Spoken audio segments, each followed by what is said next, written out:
To just reverse the order that we have been using the last couple of years, I guess. I'm going to start with the Bible study, and then we'll go to our prayer requests and prayer. So for our Bible study tonight, turn to Hebrews chapter 12.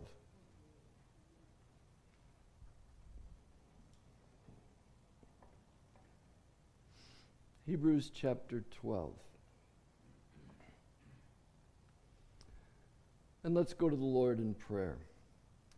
Father, as we gather together tonight here in the middle of the week in your name, as your people, to take a few minutes to look at your word, we pray that you would speak to us out of it, to find some help, some encouragement, some comfort as we live lives that are pleasing to you. And so speak to us tonight from your word. In Jesus' name, amen. Now we're going to look at 12, beginning in verse 1. I'm not sure how far we'll get. Just depends. A little bit of a later start. We've reversed the order, and I still want to end on time. So I'll get started, and at some point I'll stop. So why this passage? Well, let's read the first two verses, and then I'll say a few things by way of introduction. So reading from the ESV, Hebrews chapter 12, beginning in verse 1.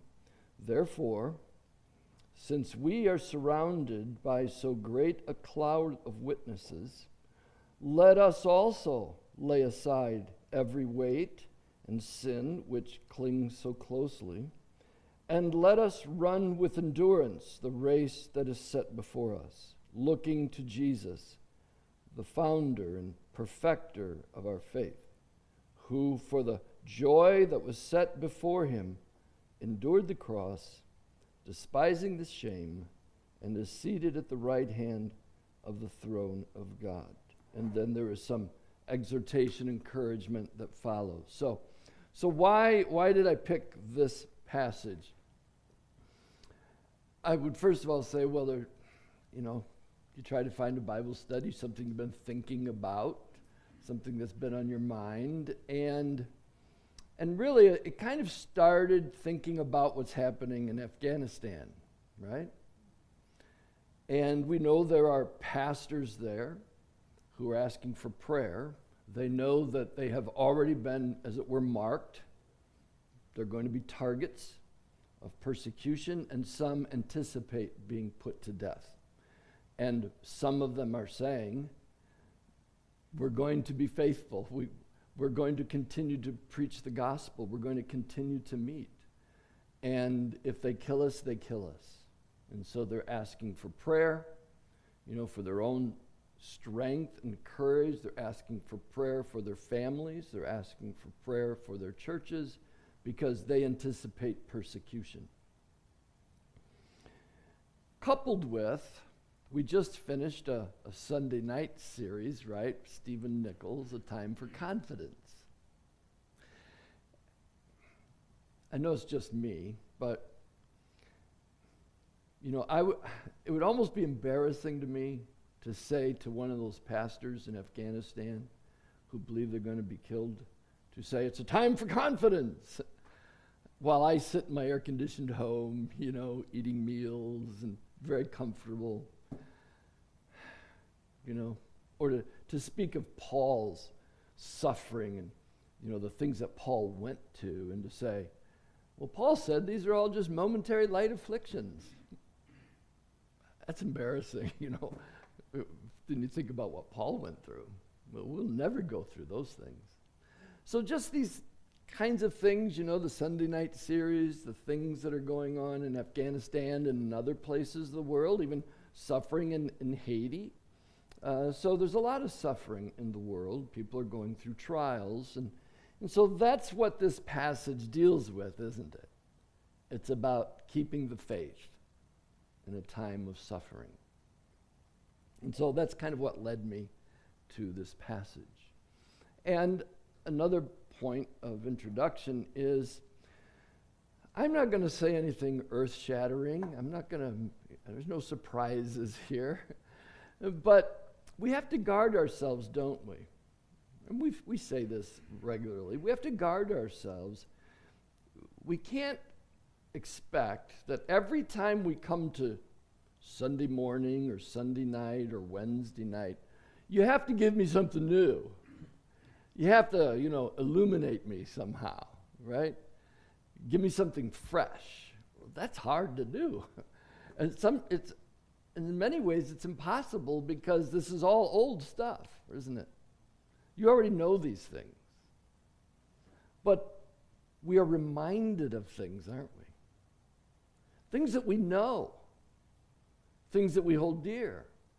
And we need to be reminded. And that's really, Sunday after Sunday, Wednesday after Wednesday. That's a lot of what this is. We're being reminded of these things. And when we're reminded, we take encouragement from those things. And so that's what we're doing tonight. We're looking at something that we know a lot about. We've heard this passage. We know about Hebrews 11 and Hebrews 12. And maybe just by looking at these things again tonight, we'll find some encouragement and some help as we think about suffering in the world. So, we already read the first two verses, so all I'm going to do now is we're going to go through these verses with some explanation of each thing. And maybe in the explanation, there'll be some encouragement, some help to think about suffering in the world. So, chapter 12 begins with the word therefore. Now, you know what therefore is there for. It's a connecting word, isn't it? It connects chapter 12 with chapter 11. And remember, the chapter divisions, it's not original. They were added. But the writer is now drawing some conclusions and some applications. Because this is true, therefore, here's what I want to say. So it's a connecting word. 11 and 12 are connected. Well, how are they connected? Well, what's chapter 11? You know what chapter 11 is. It's been called like the Heroes Hall of Fame, Christian, Hall of Faith, different things like that, because the writer lays out person after person after person after person of those who suffered and yet did what? They persevered. They persevered through their trials. And how did they do that? By faith. They believed God, right? That's what they believed God. I'm just looking down here. I mean, this is one example, a good example. I just looked down at verse 23. By faith, Moses, when he was born, was hidden for 3 months by his parents because they saw that the child was beautiful and they were not afraid of the king's edict. And by faith, Moses, when he was grown up, refused to be called the son of Pharaoh's daughter, choosing rather to be mistreated with the people of God than to enjoy the fleeting pleasures of sin. He considered the reproach of Christ greater wealth than the treasures of Egypt. Why? For he was looking to the reward. That's faith. He was looking to the reward. Yes, God promises rewards. I mean, even earlier in the chapter, in verse 6, this is 11:6, without faith it is impossible to please him, for whoever would draw near to God must believe that he exists, or that he is, and that he rewards those who seek him. I mean, it's like the most fundamental thing, isn't it? You have to believe there's a God.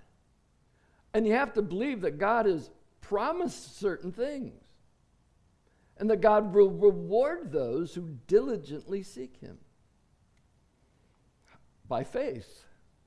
It's all by faith, isn't it? And so he has these heroes of the faith, these people of all who've endured through various trials, and then he moves it forward to the application. Therefore, since we are surrounded by so great a cloud of witnesses. So let's just stop there. Since we are surrounded by so great a cloud of witnesses. The idea of surrounded and the cloud, even in the ancient society, the cloud was a picture of a great crowd, and it pictures an amphitheater, and probably an athletic amphitheater because he talks about a race. But I find something interesting here. He's talking about we are surrounded, right? There's this amphitheater. And you've seen it on TV. You know, I've never been to one of those, but you've seen on TV, some movie, this great amphitheater, right? Row after row after row after row, just, sending higher and higher, and every seat is filled, and it's all the way around, right? And the camera sometimes, just pans all the way around the amphitheater, and you're looking, and it's filled, and there is this great crowd. And that's what's being pictured here. So we are surrounded on all sides by so great, and that word great there, it's almost like an understatement.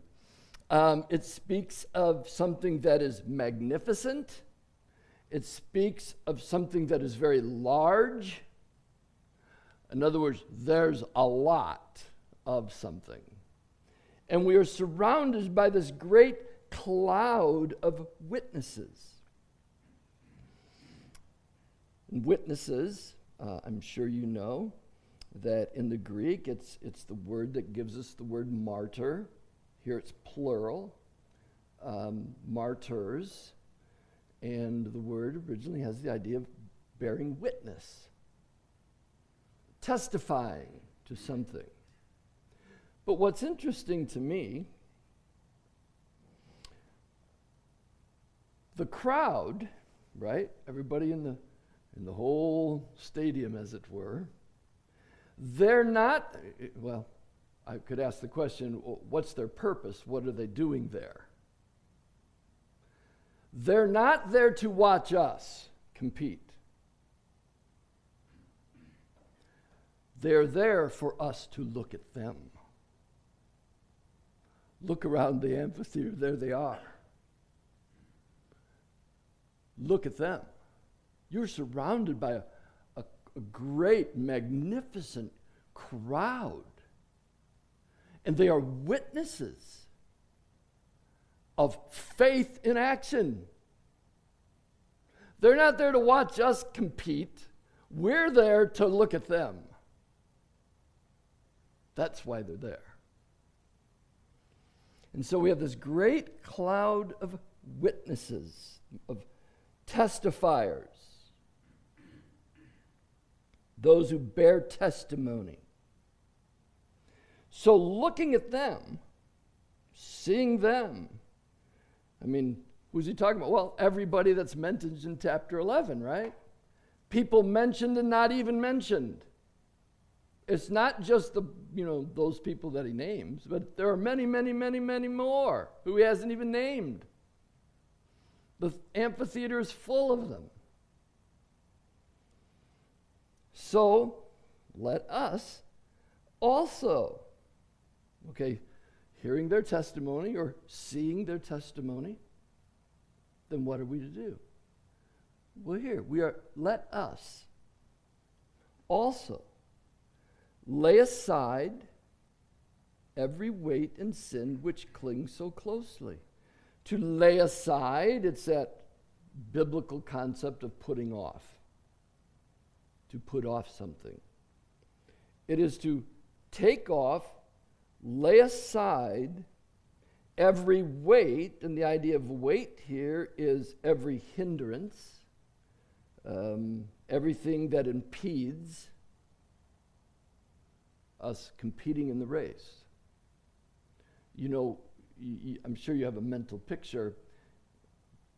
we just finished the Olympics, which was odd because it's the 2020 Olympics in 2021. Whether you watched them or not, it's not important. But an athlete, they get up ready to race and they take off their warm-up, right? Because it would slow them down. The swimmer, gets ready to dive in. He takes off his warm-up suit because he doesn't want to dive into the water with his warm-up suit on. It would just weigh him down. And so you take it off. And that's the picture here. You take off, you lay aside, you put off anything that would hinder you, anything that would weigh you down, anything that would impede your progress.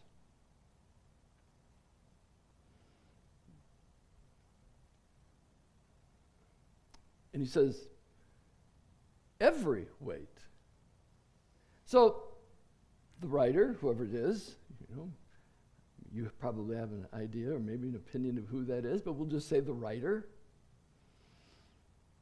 He says, look, in this race, you have to lay aside anything that slows you down, anything that would hinder you in your faith. And it's not just this or that, but it's everything and anything. It might be clothing, but that would be metaphorical, wouldn't it? It's just figurative language. It might be clothes. It might be personal habits. It might be your personal practices. You know what it would look like. It's let's say a runner steps up and he's going to run in a race, and he takes his warm-up off, and he looks like Santa Claus. This guy's got some habits and practices. He's not going to run very fast. He's not going to run very long. How far can Santa run? So he's saying, whatever it is, whatever is in your life that would impede your progress, anything that would hinder your running the race well and successfully, it has to be put off. In the Christian life, there are practices and habits that weigh us down, aren't there? Well, here we are with this great cloud of witnesses in chapter 11, named and unnamed, who have already done it and have already won, already, succeeded. Be like them. Lay aside anything, take it off if it hinders you. That's to lay aside every weight. And sin. Now, some versions, some translations have a definite article, and it would say something like, every weight and the sin, which cling so closely. And so some, explain it or they give the sense that for each one, there is a particular sin. And whatever that sin is in your life, that sin, be ready to lay it aside. But as I've read from several authors, it's a generic article, and so they render it with the word and. So the idea then would be to lay aside, put off every and anything that would hinder you, and sin, which clings so closely. Sin entangles, doesn't it? It has like tentacles, an octopus, or I don't even know what the plants are called, but sometimes you'll be watching a movie or seeing something, somebody dives into the water, and the plants under there, they just grab them around the legs, right? And they can't swim, whatever those are called. Kelp, algae, it entangles, right? Well, that's the picture here. Sin entangles. It lays a hold of you. And you need to be prepared if you would run successfully to put off anything that would hinder or impede your progress, and sin, because sin entangles. The world, the flesh, and the devil, sin So if we're going to be successful and to follow the example of the many witnesses, we have to be prepared to let sin go. Anything that would entangle us. He says, sin which clings, it entangles, it ensnares so closely. And then he says, and let us. So you see, the writer includes himself, doesn't he? Let us, all of us then, all of us who are surrounded by this great crowd of witnesses. Again, not witnessing us, but witnessing to us of lives that were faithful. So then let us run. So here's that athletic metaphor of running. But it's not a sprint that he has in mind, is it? Let us run with endurance the race that is set before us. This is a long distance race, right? The Christian life is a long distance race. It's a long haul for most of us, generally speaking. So the exhortation then is to let us run with endurance. Let us run with perseverance. Let us not get tired. Let us not grow weary to the point of quitting. Did any of them quit? No. So let us run the same way, without quitting. And then he says, so let us run with endurance the race that is set before us. Set before us. And the scholars, the commentators, they explain to us the idea here is something that is set before us. The idea is that the course is marked out. It's set before us.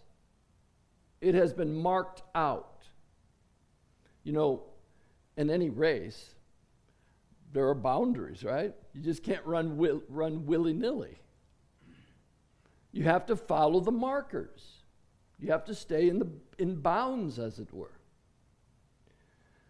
Many years ago, this goes back into the early 1980s, I was teaching in a Christian school, and I was the coach and athletic director for the school.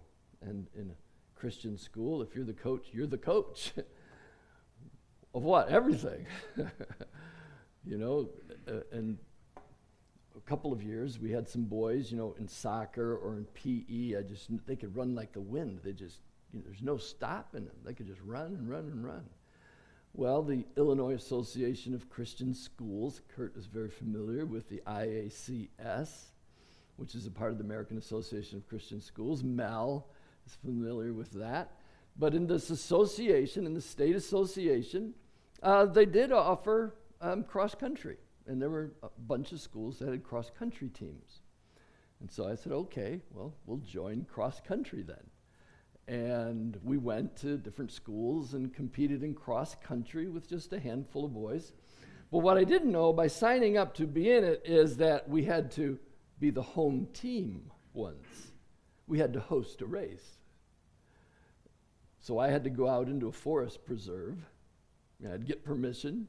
I went out to the forest preserve with all of my rules in hand, and I had to mark out the course because they needed to know where to run. Run through some trees, run through some meadows, run across a brook, you know, and it has to be exactly the right distance, right? But you have to mark it out, especially for the person in the front and the person in the back who's 10 minutes behind everybody. It has to be clearly marked out. Well, that's the idea here. We're running a race that has been clearly marked out for us. The race that is set before us.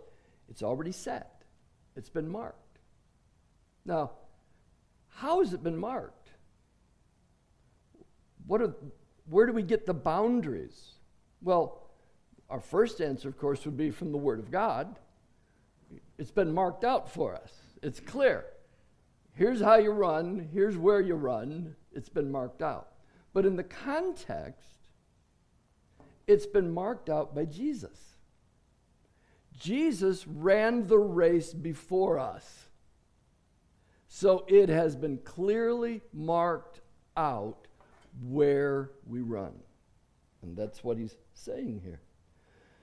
So let us run with endurance, with perseverance, and even with patience, the race that is set before us, clearly marked out for us, looking, and you see that's kind of a present tense word, right? We're looking, and it's not just, take a glance at, where's the guy out in front, once in a while, but it speaks of a fixed gaze.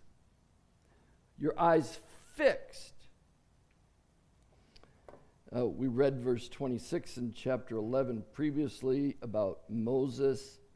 When he was in Egypt, remember, he was looking to the reward. It's the same word. It's the idea is fixed focus. That's what you do when you're running the race. It's been clearly marked out, and your eyes are fixed on Jesus, who has already run the race. That's what we're to do. Looking to Jesus, the older translation, the one that I grew up with, looking to Jesus, the author and finisher of the faith. The newer translations, like the ESV, read, the founder and perfecter of our faith. And even if you have a version that says the author, and you look at the Greek word, it's the same Greek word, right? Just translated differently. If you look up the Greek word there, it can be translated founder or leader. It's the same idea. The founder or leader of something. And so some men, like David Peterson in his commentary in the book of Acts, he says what we have here is the idea of, it's not the word, but it's the idea of the one who was the pioneer, who went out in front of everyone. He was the leader. The same word is translated captain sometimes in the New Testament. Jesus, the captain, right? He is the one who is the leader. He is the founder of it all. When you think of somebody who is a leader founding something, right? Like inventing something. He's a pioneer in that field. That's the idea that Jesus is the pioneer. Jesus is the leader, the founder of all of this. And so that's why our eyes are fixed on him. The founder and perfecter. Perfecter here has the idea of the one who brings to conclusion. The one who brings it to conclusion. He is, the beginning and the end. He is the founder and the perfecter. The author and the finisher. That's the idea here. The pioneer, the one who leads everyone, and yet is the one who finishes it and has brought it to perfection. And he is the perfecter of our faith, who, for the joy that was set before him, endured the cross, despising the shame, and is seated at the right hand of the throne of God. And so this will be the last thing that I comment on, and I'll just kind of lump this all together. Here's Jesus, the one out in front, the leader who has marked the course for us. We are to keep our eyes fixed on him. He's been there. He came. He's been in the race. Who, for the joy that was set before him. And what is the joy that was set before him? And over the years, I've heard several, explanations. Some of them are almost laughable. But the idea, I believe, is in the context. What is the joy that was set before him? It was to be seated at the right hand of the throne of God. Jesus is looking past the suffering, looking past the cross, looking past being buried to the resurrection and ultimately to the ascension when he's received back into heaven. The victorious warrior, the king, the captain of our salvation, the pioneer of it all. And he is seated at the right hand of the Father. That was the joy that he looked forward to. So, and just to wrap this up in verse 3, consider him who endured from sinners such hostility against himself, so that you may not grow weary or faint-hearted. Consider Christ. And so remember, this is all in the context of suffering and persecution and maybe even death. Like there's suffering in places in the world. And we're not called, he even says here, you haven't shed your blood yet. And the idea is, you haven't been martyred yet. You haven't been killed yet. If you're reading this, you're not dead. So you haven't shed your blood to the point of death. There's different kinds of suffering, different kinds of persecution. But whatever it is, we cannot grow weary. We cannot, decide, I'm just too tired. I'm tossing in the towel. I'm tired of all of this. No, he says, look to Jesus. And don't grow weary in your suffering. Christ never grew weary in his suffering. Physically, yes. Tiring, yes. Painful, yes. But he had joy as he considered the outcome. And just real briefly then, what is it that all of them in chapter 11 had? What was it? It was faith, and what motivated their faith was the reward, the inheritance, the promises of God. Well, Jesus has this promise of being seated at the right hand of the Father. And it kept him faithful, moving forward through it all. We have great promises as well, don't we? And ultimately, unlike them, won't go into that, that's at the end of chapter 11, but unlike them, they never really got their reward, the promise. Well, there were many promises that were there, but not the ultimate promise of seeing Christ.